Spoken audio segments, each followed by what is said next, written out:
नमस्कार, स्वागत है आप सभी का। एडेड जूनियर शिक्षक भर्ती में अब शासनादेश आने में ज़्यादा समय नहीं लगना है और अब कोई भी अप्रूवल संबंधी चीज़ें होने में समय नहीं लगने वाली है। जो कुछ भी सहमति होनी मिलनी थी ऑलरेडी मिल चुकी है। केवल और केवल शेड्यूल से संबंधित प्रस्ताव प्रपोजल निदेशालय के द्वारा तैयार करके बेसिक डायरेक्टर से शासन को भेजने वाले हैं। उसके बाद शासन से अप्रूवल मिलने में समय नहीं लगने वाला है और सब कुछ ठीक रहा तो हो सकता है कि आपको इसी सप्ताह के अंत तक भी शासनादेश शेड्यूल देखने को मिल जाए। बाकी ज़्यादा उम्मीद तो देखिए नेक्स्ट वीक की है। और एक चीज़ आप सभी बिल्कुल अच्छे से समझ रहे होंगे कि आपकी भर्ती में जितनी भी संभव हो उतनी गोपनीयता बरती जा रही है। अधिकारियों की तरफ से कोई भी जानकारी शेयर नहीं की जा रही है। सीटों की संख्या का बिल्कुल भी अता पता नहीं है, लेकिन इतना तय हो चुका है कि पुरानी वाली 1897 या फिर 1894 सीटें तो नहीं है, उससे ज़्यादा ही सीटें हैं जितनी भी सीटें हों। मेरिट लिस्ट कैसे बनाएंगे, मेरिट लिस्ट में क्या कैसे होने वाला है, उसको भी लेकर के कुछ भी बताया नहीं जा रहा है। पहले जो भी जानकारी मिली थी वो चीज़ें आप सभी को पता है, वो चीज़ें अपडेट आप सभी को समय समय पर दी गई हैं। और एक देखिए सबसे अच्छी बात है कि वर्तमान में आपको कहीं से कोई भी जानकारी सूचना देखने को मिल रही होगी तो सभी की सभी चीज़ें आपको लगभग एक समान ही देखने सुनने को मिल रहे होंगे। उसमें केवल आपको एक अंतर देखने को मिल रहा होगा कि डेट में, समय में। तो फिलहाल में डेट और समय का तो कोई खेल ही नहीं है। अब कुल मिलाकर के सारी चीज़ें डिसाइड हो चुकी हैं, निश्चित हो चुकी हैं, बस हमें आपको पता नहीं चल पा रहा है। अभी इधर आगे 2-3 दिन नवरात्रि की छुट्टियां रहेंगी तो बस इसी को लेकर के थोड़ा-सा संशय है। तो ज़्यादा संभावना देखिए है तो नेक्स्ट वीक के लिए, लेकिन इस वीक में भी अगर लास्ट तक आ जाए तो उससे इनकार नहीं किया जा सकता है। भर्ती का शासनादेश शेड्यूल और शेड्यूल आने के बाद सारी चीज़ें क्लियर हो जाएंगी। कितनी सीटें हैं, विषयवार कितनी सीटें, सब कुछ बताया जाएगा। आखिर आप लोग फॉर्म आवेदन कैसे करेंगे, इसके बाद ज़िले का विकल्प। और देखिए हमें जहाँ तक लग रहा है कि लगभग सभी को अपना ज़िला या फिर अपने आसपास का अपने मंडल का ही ज़िला मिलना चाहिए। ज़िला आवंटन में जितने भी अभ्यर्थी चयन सूची में आते हैं, कट ऑफ बहुत ज़्यादा हाई नहीं जाने वाली है। कल हमने आप सभी से कहा था कि 70 से लेकर के और अधिकतम बहुत अगर ज़्यादा गया तो 75। हमने यहाँ पर कुछ भी ऐसा आप सभी को ज़्यादा बताने की कोशिश नहीं की है। आप देखेंगे सीटें जितनी हैं, मान लीजिए 3000 4000 भी सीटें अगर होती हैं तो अभ्यर्थी कितने हैं, 42,000 प्लस पास अभ्यर्थी सहायक अध्यापक में। अगर उसमें से 60-70% लोग भी अगर फॉर्म आवेदन करते हैं, मान लीजिए हाई गुणांक वाले अभ्यर्थी फॉर्म आवेदन नहीं करते हैं, उनसे स्किप करने के लिए बार बार निवेदन किया जाएगा। और अभी भी अगर कोई साथी देख रहे हो वीडियो तो आप सभी से विनम्र निवेदन है भैया, अगर आपके ग्रेड पे, अगर आपका ग्रेड पे भर्ती में अच्छा हो, अगर आप ठीक ठाक, अगर आपकी नौकरी हो तो आप बिल्कुल स्किप कर सकते हैं। या फिर अगर आप केवल देखने के लिए कि हमारा सिलेक्शन होता है कि नहीं होता है तो समझ लीजिए कि एक घर की खुशियाँ छिन जाएगी। तो आप प्लीज़ इस भर्ती में फॉर्म आवेदन ना करें। आगे काउंसलिंग स्किप करने से कोई फ़ायदा नहीं, सीटें तो ख़राब हो जाएंगी। उसके बाद फॉर्म आवेदन ही आप मत करिए, क्योंकि फॉर्म आवेदन करने वाले अभ्यर्थियों से ही मेरिट लिस्ट तैयार की जाएगी, डाटा वेरीफाई किया जाएगा और उसके बाद उसका रिजल्ट आएगा, यानी मेरिट लिस्ट आएगी। तो फॉर्म आवेदन ही आप लोग स्किप करेंगे। और जितना हो सके अन्य लोगों से भी हम सभी को आग्रह करना है, जो भी अभ्यर्थी कहीं ना कहीं पर सिलेक्ट हैं, कम से कम जिनकी जॉब बेहतर है, अच्छी है, ठीक ठाक है, यहाँ पे वो आना ही नहीं चाहते हैं, तो प्लीज़ आप लोग फॉर्म आवेदन स्किप करें। हो सकता है साथियों किसी विषय में आपको 72, किसी विषय में 73, किसी विषय में 74, किसी विषय में और भी इसी के आसपास। जनरल की मेरिट में बता रहा हूँ, जनरल के लिए, ठीक है। बाकी अदर कैटेगरी की मेरिट ओबीसी हो, चाहे ईडब्ल्यूएस हो या फिर एससी कैटेगरी हो, तो ऑब्वियस सी बात है कट ऑफ और कम जाएगी। 2 नंबर 3 नंबर, 2 या 3 गुणांक कम से कम रहेगा। एससी में आएंगे थोड़ा और 1-2 गुणांक कम कर लीजिएगा आप। एसटी में आएंगे, एसटी की कट ऑफ बहुत कम जाती है, कम से कम 5-7 गुणांक या 10 गुणांक तक भी कम हो सकता है यूआर की कट ऑफ से।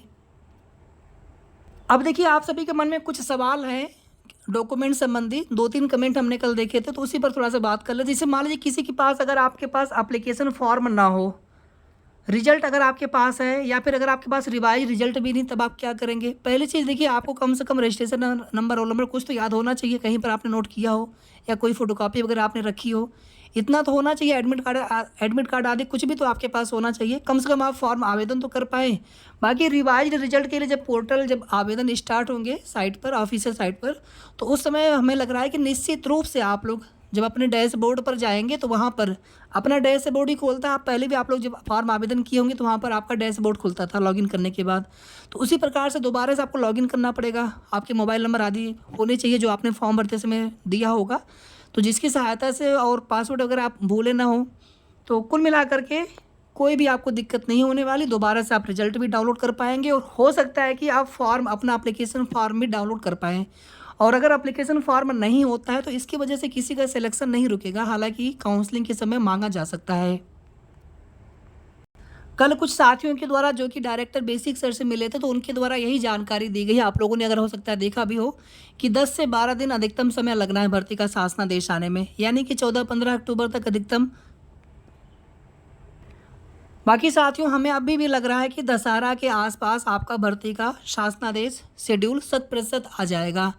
दशहरा के आसपास, या तो 1 दिन 2 दिन पहले, यानी इसी वीक के लास्ट तक, फ्राइडे सैटरडे तक, या तो फिर आने वाले सप्ताह में मंडे ट्यूसडे वेडनेसडे तक जल्दी ही आप सभी को भर्ती का शेड्यूल शासनादेश देखने को मिल जाएगा।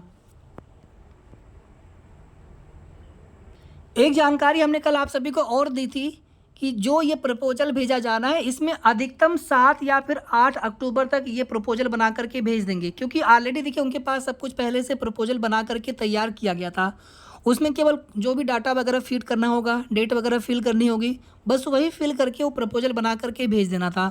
तो कल की डेट में तो भेजा नहीं गया था, लेकिन उम्मीद है कि आज की डेट में भेज दिया गया हो। हालांकि आज शिक्षा मंत्री जी के कार्यालय में बैठक भी थी, शिक्षा मित्र, अनुदेशक और जो रसोइया हैं उनके कुछ जो मांग है उन पर विचार करने के लिए। उसके बावजूद भी पूरी हो चुकी, जो भी विभागीय मीटिंग थी कल हो चुकी है। तो हो सकता है कि आज आपकी भर्ती का जो प्रस्ताव हो बना करके दे दिया गया हो। तो अगर कोई भी जानकारी मिलेगी आप सभी को तुरंत उसकी अपडेट देने का प्रयास करेंगे। अब जो है विभागीय स्तर पर देरी नहीं हो सकती है, क्योंकि जो भी एक बार सहमति बन चुकी है, निर्देश मिल चुके होंगे, उसी के अनुसार प्रस्ताव बना करके भेजना होता है। अपने हिसाब से नहीं भेजेंगे। ये आप लोग अच्छी तरीके से जानते हैं कि जैसा शासन का निर्देश होगा, विभागीय अधिकारियों की मीटिंग शासन के साथ हुई थी पहले, तो उसमें जैसा निर्देश मिला होगा, जिस प्रकार से जिस डेट तक जैसे भी भर्ती को करने के लिए सारी चीज़ें बताई गई होंगी, तो उसी के अनुसार ही प्रपोजल बना करके भेजेंगे बेसिक विभाग के द्वारा शासन को। और उस पर अनुमति मिलना ही मिलना है, उसमें समय नहीं लगने वाला। कुछ साथी पूछ रहे थे कि अगर उसमें अनुमति ना मिली, अब कोई क्वेरी थोड़ी बची है, सारी चीज़ें क्लियर हो चुकी हैं। अब सीधे सीधे भर्ती का जियो शेड्यूल आना है, तो उसमें भले ही थोड़ा सा 2-4 दिन का समय लग जाए, वो बात अलग है, लेकिन उसमें कोई क्वेरी या फिर उसमें कोई और दिक्कत नहीं होने वाली है। वो प्रस्ताव फाइनल हो जाना है। एक सवाल आप सभी की और थे कि जो मेरिट बनेगी, क्या मेरिट में एकेडमिक के नंबर जुड़ेंगे? बिल्कुल 100% जुड़ेंगे। ये तो भर्ती की नियमावली है। बेसिक की जो भर्तियां हो रही हैं, प्राइमरी या फिर जूनियर की, तो एकेडमिक के नंबर जुड़ते हैं। इसमें देखिए ऑब्जेक्शन किसी के द्वारा अगर किया भी जाता है तो भर्ती की नियमावली है। 68,500 की भर्ती इसी बेसिस पे भी, 69,000 की भर्ती इसी बेसिस पे भी, तो उसमें कुछ किया नहीं जा सकता है। तो इसमें बस ये होता है कि बहुत सारे ऐसे कैंडिडेट्स हैं जिनके नंबर 125, 130 नंबर तक है, लेकिन उनके एकेडमिक 24 हैं, 25 हैं, और जिनके एकेडमिक 32 हैं, 33 हैं, 34 हैं। अगर उनके 100 नंबर भी हैं या 105, 110 नंबर भी हैं, तो भी उनके गुणांक ज़्यादा हो जाएंगे। तो जिनके एकेडमिक अच्छे होंगे उनको निश्चित रूप से बेनिफिट मिल रहा है। 40% एकेडमिक के जुड़ेंगे और 60% आपके सुपर टेट के नंबर के। यानी कि सुपर टेट में जो नंबर आप पाए होंगे 150 में से, पहले उसको आप 100 पे निकाल लीजिए। 100 पे जो निकाल लेंगे उसका फिर वापस से 60% करेंगे, उसमें जो है आप अपने एकेडमिक की सभी का 10-10% निकाल करके उसको ऐड कर लेंगे, तो वही आपका गुणांक हो जाएगा।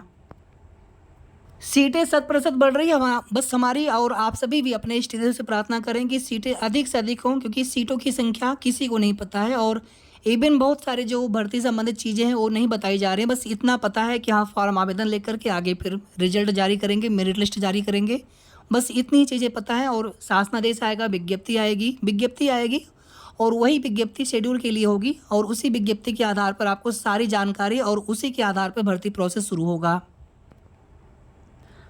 अब अगर आप सभी के मन में कोई भी सवाल हो तो आप कमेंट करके ज़रूर पूछें, रिप्लाई करने की हम पूरी कोशिश करेंगे। वीडियो को आप लोग प्लीज़ लाइक, शेयर, और अगर आपने अभी तक चैनल को सब्सक्राइब न किया हो तो कर लीजिएगा। धन्यवाद।